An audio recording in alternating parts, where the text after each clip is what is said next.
In today's quick video, I'm going to explain the differences between baking and broiling so your recipes come out the way they should, meaning you are not going to burn your food. Now, I say this because it's happened to me too. If this is your first time here, welcome. I'm Laura, also known around these parts as the internet mom that will teach you how to cook for yourself and for your family with fresh and simple recipes.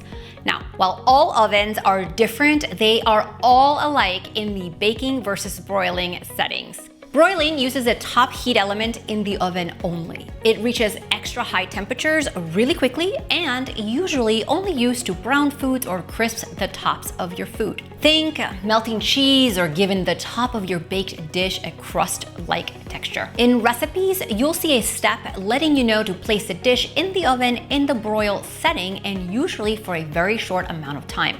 Make sure to not leave the food unattended since things can burn really quickly. By the way, if videos like this are helpful, will you give it a thumbs up for me so I know to make more on my channel? Awesome. Now, the bake setting is used for all general oven cooking. From cookies to muffins and cakes to chicken, pasta dishes, and vegetables. When you bake food, both the top and bottom heat elements of your oven will give off heat, and sometimes, depending on your oven, from the back. If you want to get technical, baking is for temperatures from about 250 Fahrenheit to 350.